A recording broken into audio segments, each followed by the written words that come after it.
Hello friends, मेरे YouTube channel basic knowledge में आपका स्वागत है। ये कहानी है मेवाड़ की। ये कहानी है राजस्थान की और एक ऐसी रानी के बलिदान की जिसकी कल्पना भी नहीं की जा सकती। हम बात कर रहे हैं हाड़ी रानी के, जिनके बलिदान के किस्से इतिहास के पन्नों में स्वर्ण अक्षरों में अंकित हैं। उन्होंने अपनी मातृभूमि की खातिर अपना सिर कलम करने से पहले एक बार भी नहीं सोचा और खुशी खुशी अपना बलिदान दे दिया। आज हम आपको हाड़ी रानी के इस बलिदान की पूरी कहानी बताने जा रहे हैं। हाड़ी रानी राजस्थान के महाराज हाड़ा चौहान राजपूत की बेटी थी।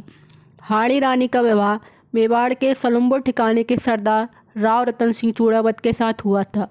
सन 1652 से 1680 तक मेवाड़ पर राणा राज सिंह का शासन था। सलुम्बर के राव रतन सिंह चूड़ावत मेवाड़ के राणा राज सिंह के सामंत थे।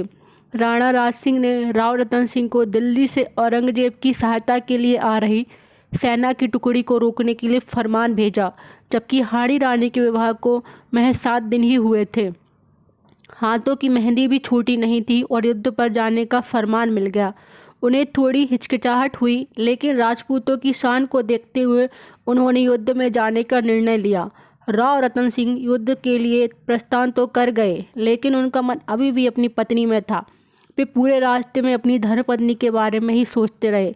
अंत में उनसे रहा नहीं गया और आधे रास्ते से ही अपने विश्वसनीय सैनिक के द्वारा हाड़ी रानी के पास यह संदेश भेजा कि मुझे भूल मत जाना, मैं वापस जरूर लौटूंगा।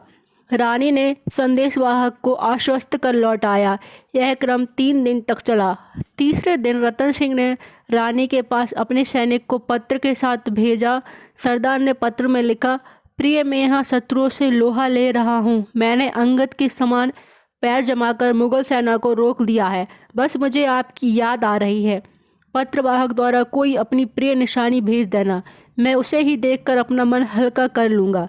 हाड़ी रानी पत्र को पढ़कर सोच में पड़ गई कि वह अपने पति के राजपूत धर्म निभाने में बाधा बन रही हैं। यदि युद्ध के वक्त उन्हें मेरी याद आती रही तो वे शत्रुओं से कैसे लड़ेंगे? इस तरह तो वे युद्ध हार जाएंगे। हाड़ी रानी अपने पति की विजय में बाधा नहीं बनना चाहती थी। उसने सैनिक से कहा कि मैं तुम्हें अपनी अंतिम निशानी दे रही हूँ, इसे ले जाकर सरदार को दे देना, लेकिन ध्यान रहे इसे कोई दूसरा व्यक्ति ना देखे। निशानी के साथ में मेरा यह पत्र भी उन्हें दे देना। हाड़ी रानी ने पत्र में लिखा था, प्रिय, मैं तुम्हें अपनी अंतिम निशानी भेज रही हूँ। तुम्हारे मोह के सभी बंधनों को तोड़ रही हूँ। अब तुम मन लगाकर अपने क्षत्रिय धर्म का पालन करना और युद्ध में विजय प्राप्त करना। हाड़ी रानी ने अपने कमर से तलवार निकालकर एक झटके में अपने सिर को काट दिया और हाड़ी रानी का सिर जमीन पर जा गिरा। सिपाही की आंखों से आंसुओं की धारा बहने लगी।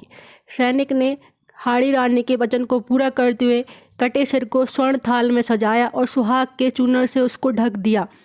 सैनिक ने बिना विलंब किए सजे हुए थाल को युद्ध भूमि की ओर लेकर गया। युद्ध भूमि में रतन सिंह से सैनिक के हाथों में रानी की निशानी देखकर आश्चर्यचकित रह गया। सैनिक ने कांपते हुए हाथों से थाल को सरदार की तरफ बढ़ा दिया। थाल में अपनी पत्नी का कटा सर देखकर राव रतन सिंह की आंखें फटी की फटी रह गईं।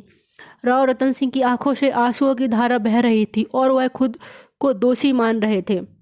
अपने हाथों में अपनी पत्नी का कटा सर देखकर सरदार के मुंह के सारे बंधन टूट चुके थे। इसके बाद राव रतन सिंह ने अपने क्षत्रिय धर्म का पालन करते हुए युद्ध भूमि में अपनी अप्रतिम शौर्य दिखाया।